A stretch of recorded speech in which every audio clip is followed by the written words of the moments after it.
ಈ ದೇವಸ್ಥಾನ ಯಾವ ಥರ ಇದೆ ಅಂದರೆ ಪಾಳು ಬಿದ್ದಿರೋ ಬಂಗಲೆ ಥರ, ಬೂತ್ ಬಂಗಲೆ ಥರ ಇದೆ. ನಿಧಿಗೋಸ್ಕರ ಈ ಒಂದು ದೇವಸ್ಥಾನದ ನವರಂಗ ರಂಗಮಂಟಪವನ್ನು ಅಗೆದು ಹಾಳು ಮಾಡಿದ್ದಾರೆ. ನೀವು ನೋಡ್ತಾ ಇದ್ದೀರಾ ಇಲ್ಲಿ ನೋಡಿ, ಇಲ್ಲಿ ಒಂದು ಬೃಹತ್ತಾಗಿರೋ ಮರ ಇಲ್ಲಿಂದ ಬೆಳ್ಕೊಂಡು ಇಡೀ ದೇವಸ್ಥಾನದ ಮೇಲೆ ಹಬ್ಕೊಂಡಿದೆ. ಹಾಯ್ ಫ್ರೆಂಡ್ಸ್, ಎಲ್ರಿಗೂ ನಮಸ್ಕಾರ. ಜಸ್ಟ್ ಕನ್ನಡಿಗ ಯೂಟ್ಯೂಬ್ ಚಾನಲ್ಗೆ ನಿಮಗೆಲ್ಲ ಸ್ವಾಗತ. ಇವತ್ತು ನಿಮ್ಮ ಲೈಫಲ್ಲೇ ನೀವು ಎಂದೆಂದೂ ನೋಡ್ದಿರೋ ಅಂಥ ಒಂದು ದೇವಸ್ಥಾನವನ್ನು ತೋರಿಸ್ತೀನಿ. ಹೆಂಗಿದೆ ಅಂತ ಹೇಳಿದ್ರೆ, ನೀವು ಆರರ್ ಮೂವಿಗಳಲ್ಲಿ ಈ ಪಾಳು ಬಿದ್ದ ಬಂಗ್ಲೆಗಳನ್ನು ನೋಡಿರ್ತೀರಾ. ಎಲ್ಲ ಬಾವಲಿಗಳು, ದೆವ್ವ, ಭೂತ, ಪಿಶಾಚಿಗಳು ತುಂಬ್ಕೊಂಡಿರ್ತವೆ.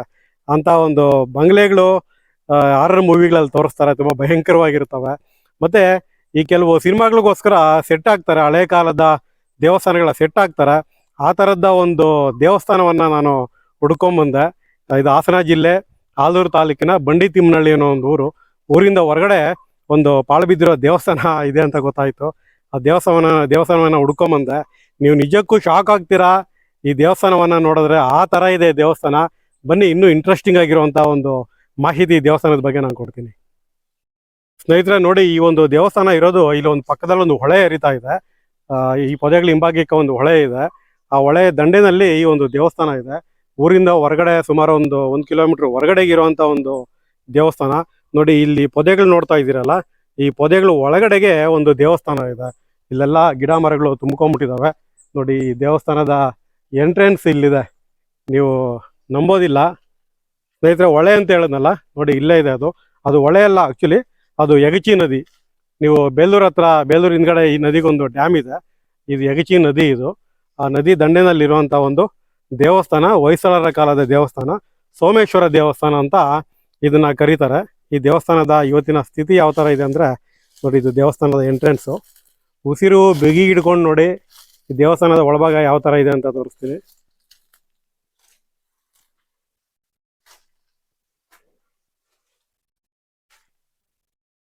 ನೋಡಿ ಫ್ರೆಂಡ್ಸ್, ಈ ದೇವಸ್ಥಾನ ಯಾವ ಥರ ಇದೆ ಅಂದರೆ, ಪಾಳು ಬಿದ್ದಿರೋ ಬಂಗಲೆ ಥರ, ಬೂತ್ ಬಂಗಲೆ ಥರ ಇದೆ. ನೋಡಿ, ಮೇಲೆಲ್ಲ ಮರ ಗಿಡಗಳು ಬೆಳ್ಕೊಂಡಿದೆ. ಅದ್ರ ಬಿಳಿಲುಗಳು, ಬೇರುಗಳು ಎಲ್ಲ ಒಳಗಡೆ ಇಳಿದಿದೆ. ನೋಡಿ, ಇಲ್ಲಿ ಬೃಹತ್ತಾಗಿರೋ ಒಂದು ವೀರಗಲ್ಲಿದೆ. ಸುಮಾರು 7-8 ಅಡಿ ಎತ್ತರ ಇರುವಂಥ ಒಂದು ವೀರಗಲ್ಲು. ನೋಡಿ ಎಷ್ಟು ಚೆನ್ನಾಗಿ ಇಲ್ಲಿ ಯಾರು ಯುದ್ಧದಲ್ಲಿ ತೀರ್ಕೊಂಡಿದ್ದಾನೆ ಆತನನ್ನು ಒಂದು ಪಲ್ಲಕ್ಕಿ ಎಲ್ಲ ಕೂರಿಸಿ ಅಥವಾ ಯುದ್ಧಕ್ಕೆ ಹೋಗ್ಬೇಕಾದ್ರೆ ಮೆರವಣಿಗೆಯನ್ನು ಮಾಡಿ ವಾದ್ಯಗಳ ಸಮೇತ ಕರ್ಕೊಂಡು ಹೋಗ್ತಾ ಇದ್ದಾರೆ. ಎಷ್ಟು ಚೆನ್ನಾಗಿದೆ ಈ ವೀರಗಲ್ಲು. ಮತ್ತು ಇಲ್ಲಿ ನೋಡಿ, ಯುದ್ಧ ನಡೀತಾ ಇರುವಂಥ ಒಂದು ಸನ್ನಿವೇಶ. ಅಂದರೆ ಹಸುಕರಿಗಳಿಗೋಸ್ಕರ ನಡೆದಿರುವಂಥ ಒಂದು ಯುದ್ಧ ಇದು. ಮತ್ತು ಅದರ ಮೇಲ್ಭಾಗದಲ್ಲಿ ಯಾರು ಆ ವೀರ ಪ್ರಾಣವನ್ನು ಕೊಟ್ಟಿದ್ದಾನೆ ಆತನ ಸ್ವರ್ಗಾರೋಹಣದ ಶಿಲ್ಪ ಇದೆ. ಮತ್ತು ಅದರ ಮೇಲ್ಭಾಗದಲ್ಲಿ ಆತ ಕೈಲಾಸದಲ್ಲಿ ಶಿವಪೂಜೆಯನ್ನು ಮಾಡ್ತಾ ಇರೋ ಹಾಗೆ ಈ ಒಂದು ವೀರಗಲ್ಲನ್ನು ಇಟ್ಟಿದ್ದಾರೆ. ಸ್ನೇಹಿತರೆ ನೋಡಿ, ನಮ್ಮ ಈ ದೇವಸ್ಥಾನಗಳು ಪಾಳು ಬಿದ್ದರೆ ಮುಖ್ಯವಾಗಿ ಕಣ್ಣು ಬೀಳೋದು ವಿಗ್ರಹ ಚೋರರಿಗೆ ಮತ್ತು ನಿಧಿಗಳ್ಳರಿಗೆ. ನಿಧಿಗಳ್ಳರು ಈ ಯಾವ ದೇವಸ್ಥಾನಗಳು ಬಿಡೋದಿಲ್ಲ. ಪಾಳು ಬಿದ್ದಿರೋ ದೇವಸ್ಥಾನಗಳು ಎಲ್ಲಿ ಸಿಕ್ಕಿದ್ರು ಅದನ್ನು ಅಗೆದು ಹಾಳು ಮಾಡಾಕ್ತಾರೆ. ನೋಡಿ, ಈ ಭಾಗದಲ್ಲಿ ಕೂಡ ಒಂದು ವೀರಗಲ್ಲಿದೆ. ಸೇಮ್ ಇದು ಕೂಡ ಯಾರೋ ಯುದ್ಧದಲ್ಲಿ ಸಾವನ್ನಪ್ಪಿದಂತಹ ವೀರನಿಗೋಸ್ಕರ ಹಾಕಿರುವಂಥ ಒಂದು ವೀರಗಲ್ಲು. ನೋಡಿ, ಈ ದೇವಸ್ಥಾನದಲ್ಲಿ ದೇವರಿಲ್ಲ, ಮೇಂಟೆನೆನ್ಸ್ ಇಲ್ಲ, ಪೂಜೆ ಇಲ್ಲ, ಯಾವುದೇ ಥರದ ಒಂದು ಸೆಕ್ಯೂರಿಟಿ ಇಲ್ಲ.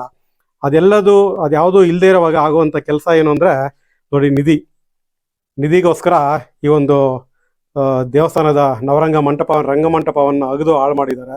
ಸುಮಾರು 6 ಅಡಿ ಹಳ್ಳ ಮಾಡಿದ್ದಾರೆ. ಸುಮಾರು 6 ಅಡಿ ಆಳ ಇದೆ ಇದು.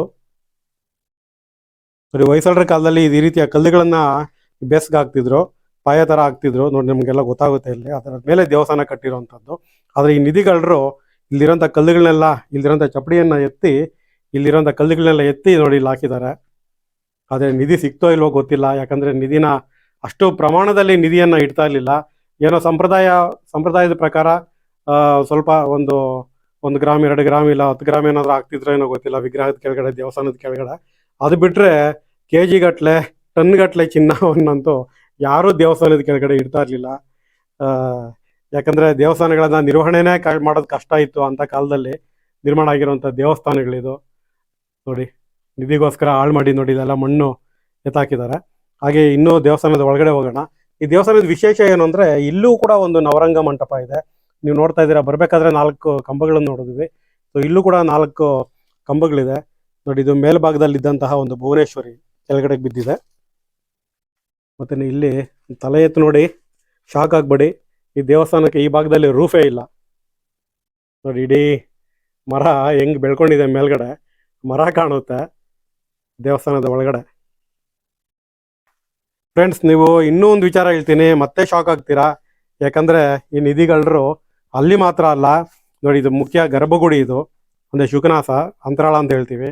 ಇಲ್ಲೂ ಕೂಡ ಒಂದು ಚಪ್ಪಡಿಯನ್ನು ಎತ್ತಿ ನಿಧಿಗೋಸ್ಕರ ಹುಡುಕಾಡಿದ್ದಾರೆ. ಎಂಥ ದುಷ್ಟರು ಇರಬಹುದು ಇಲ್ಲಿ. ಈ ಒಂದು ದೇವಸ್ಥಾನದ ಮೊದಲೇ ಹಾಳಾಗಿದೆ, ಅದರ ಜೊತೆಗೆ ಇವರು ಕೂಡ ಈ ದೇವಸ್ಥಾನದ ಒಂದು ದೇವಸ್ಥಾನವನ್ನು ಹಾಳು ಮಾಡಿದ್ದಾರೆ ನಿಧಿಗೋಸ್ಕರ. ನೀವು ನೋಡ್ತಾ ಇದ್ದೀರಾ ನೋಡಿ, ನಿಧಿಗೋಸ್ಕರ ಎಷ್ಟು ದೊಡ್ಡ ಹಳ್ಳವನ್ನು ಅಗೆದು ಆ ಮಣ್ಣನ್ನೆಲ್ಲ ಗರ್ಭಗುಡಿಗೆ ತುಂಬಿದ್ದಾರೆ. ಇಲ್ಲಿ ದೇವರಿತ್ತೋ ಇಲ್ವೋ, ಮಣ್ಣು ತುಂಬಿ ದೇವರನ್ನೇ ಮುಚ್ಚಾಕಿದ್ರು ಏನೂ ಗೊತ್ತಾಗೋದಿಲ್ಲ ನೋಡಿ. ದೇವಸ್ಥಾನದ ಹೊರಗೋಡೆಗಳೆಲ್ಲ ಬಿದ್ದೋಗಿದ್ದಾವೆ, ನೀವು ನೋಡ್ತಾ ಇದ್ದೀರಾ. ದೇವಸ್ಥಾನದ ಹೊರಗೋಡೆಗಳು ಬಿದ್ದೋಗಿದ್ದಾವೆ. ಇಲ್ಲೇ ಒಂದು ದೊಡ್ಡ ಮರ ಬೆಳ್ಕೊಂಡಿದೆ. ತುಂಬಾನೇ ಬೇಸರ ಆಗುತ್ತೆ ಈ ದೇವಸ್ಥಾನವನ್ನು ನೋಡಿದ್ರೆ ನೋಡಿ. ಇದು ಇಲ್ಲೊಂದು ಮರ ಬೆಳ್ಕೊಂಡಿದೆ. ಈ ದೇವಸ್ಥಾನದ ಹೊರಭಾಗ ಈ ಕಡೆಯಿಂದನೇ ಹೋಗ್ಬೋದು ಹೊರಗಡೆಗೆ ನೋಡಿ. ಇದು ದೇವಸ್ಥಾನದ ಹೊರಗಡೆ. ನೀವು ಆಂಕೋರ್ ವಾಟ್ ಅಂದರೆ ಕಾಂಬೋಡಿಯಾದಲ್ಲಿರುವಂತಹ ವಿಶ್ವದ ದೊಡ್ಡ ಹಿಂದೂ ದೇವಸ್ಥಾನ, ತ್ರಿಮೂರ್ತಿಗಳ ದೇವಸ್ಥಾನ ಆಂಕೋರ್ ವಾಟ್ ಅಂತ, ಅದು ಕೂಡ ಇದೇ ರೀತಿ ಕಾಡಿನಲ್ಲಿ ಮುಚ್ಚಿ ಹೋಗಿದ್ದಾಗ ಈ ಮೇಲೆಲ್ಲ ಮರಗಿಡಗಳು ಬೆಳ್ಕೊಂಡು ಇಡೀ ದೇವಾಲಯ ಸಮುಚ್ಚಯವನ್ನು ಹಾಳು ಮಾಡಿತ್ತು. ಅಂತ ಒಂದು ಮರಗಳ ಸಮುಚ್ಚಯ ಕೂಡ ಈ ದೇವಸ್ಥಾನ ಕೂಡ ಹಾಳು ಮಾಡ್ತಾ ಇದೆ. ನೀವು ನೋಡ್ತಾ ಇದ್ದೀರಾ ಇಲ್ಲಿ ನೋಡಿ. ಇಲ್ಲಿ ಒಂದು ಬೃಹತ್ ಆಗಿರೋ ಮರ ಇಲ್ಲಿಂದ ಬೆಳ್ಕೊಂಡು ಇಡೀ ದೇವಸ್ಥಾನದ ಮೇಲೆ ಹಬ್ಕೊಂಡಿದೆ. ಸ್ನೇಹಿತರೆ, ನೋಡಿದ್ರಲ್ಲ ಬಂಡಿ ತಿಮ್ಮನಹಳ್ಳಿಯ ಹೊಯ್ಸಳರ ಕಾಲದ ಸೋಮೇಶ್ವರ ದೇವಸ್ಥಾನದ ಇಂದಿನ ಸ್ಥಿತಿ. ಈ ದೇವಾಲಯ ಹಾಳು ಬಿದ್ದ ಮೇಲೆ ಇಲ್ಲಿ ನಿಧಿಗೋಸ್ಕರ ಹುಡುಕಾಡಿ ತುಂಬ ಹಾಳು ಮಾಡಿದ್ದಾರೆ. ಅಷ್ಟು ದುಷ್ಟರು ಈಗ ಎಲ್ಲ ಕಡೆ ತುಂಬಿಕೊಂಡಿದ್ದಾರೆ. ನಮ್ಮ ದೇವಸ್ಥಾನಗಳನ್ನು ಕಾಪಾಡ್ಕೊಳ್ಳೋದೇ ಒಂದು ದೊಡ್ಡ ಸವಾಲು ಅನ್ನಿಸ್ಬಿಟ್ಟಿದೆ ಎಲ್ರಿಗೂ. ಅಂಥದ್ರಲ್ಲಿ ಒಂದು ದೇವಸ್ಥಾನವನ್ನು ರಕ್ಷಣೆ ಮಾಡೋದ್ರ ಬದಲು ಅದು ಕೆಳಗಡೆ ನಿಧಿ ಇದೆ ಅಂತ ಹುಡುಕಿ ಮತ್ತಷ್ಟು ಹಾಳು ಮಾಡಿದ್ದಾರೆ. ತುಂಬ ಬೇಸರ ಆಗುತ್ತೆ. ಇಲಾಖೆಗಳು, ಪೊಲೀಸ್ ಡಿಪಾರ್ಟ್ಮೆಂಟು ಯಾರು ಇಂಥ ಕೆಲಸ ಮಾಡಿದ್ದಾರೆ ಅವ್ರನ್ನೆಲ್ಲ ಪತ್ತೆ ಹಚ್ಚಿ ಅವ್ರಿಗೇನಾದರೂ ಶಿಕ್ಷೆ ಕೊಡಬೇಕು. ಇಲ್ಲಾಂದರೆ ಮತ್ತಷ್ಟು ದೇವಸ್ಥಾನಗಳು ಹಾಳಾಗ್ತವೆ. ಆದರೆ ಈ ದೇವಸ್ಥಾನವನ್ನು ಸುಲಭವಾಗಿ ಜೀರ್ಣೋದ್ಧಾರ ಮಾಡಬಹುದು. ಎಲ್ಲ ಭಾಗಗಳು ಇದ್ದಾವೆ, ಇಲ್ಲೆಲ್ಲ ಬಿದ್ದೋಗಿದ್ದಾವೆ. ಅದನ್ನೇ ಎತ್ತಿ ನಿಲ್ಲಿಸಿ ಸುಲಭವಾಗಿ ಜೀರ್ಣೋದ್ಧಾರ ಮಾಡಿ ಒಂದು ಲಿಂಗವನ್ನು ಪ್ರತಿಷ್ಠಾಪನೆ ಮಾಡಿದ್ರೆ ಈ ದೇವಸ್ಥಾನ ಉಳ್ಕೊಳ್ಳುತ್ತೆ. 700, 800, 900 ವರ್ಷಗಳಷ್ಟು ಹಳೆದಾಗಿರುವಂಥ ದೇವಸ್ಥಾನ. ಈ ವಿಡಿಯೋ ನಿಮಗೆ ಇಷ್ಟ ಆಗಿದೆ ಅಂತ ಅನ್ಕೋತೀನಿ. ದಯವಿಟ್ಟು ಈ ವಿಡಿಯೋನ ತುಂಬ ಕಡೆ ಶೇರ್ ಮಾಡಿ, ಮತ್ತಷ್ಟು ಜನಕ್ಕೆ ಈ ಒಂದು ದೇವಸ್ಥಾನದ ಸ್ಥಿತಿಗತಿ ತಿಳಿಯಲಿ, ಸ್ವಲ್ಪ ಅವೇರ್ನೆಸ್ಸನ್ನು ಕ್ರಿಯೇಟ್ ಮಾಡೋಣ. ಹೀಗೆ ನೋಡ್ತಾ ಇರಿ ಜಸ್ಟ್ ಕನ್ನಡಿಗ ಯೂಟ್ಯೂಬ್ ಚಾನಲ್. ದಯವಿಟ್ಟು ನನ್ನ ಚಾನಲ್ನ ಮರೆಯೋದು ಮಾತ್ರ, ಸಬ್ಸ್ಕ್ರೈಬ್ ಮಾಡೋದು ಮಾತ್ರ ಮರಿಬೇಡಿ. ನಮಸ್ಕಾರ.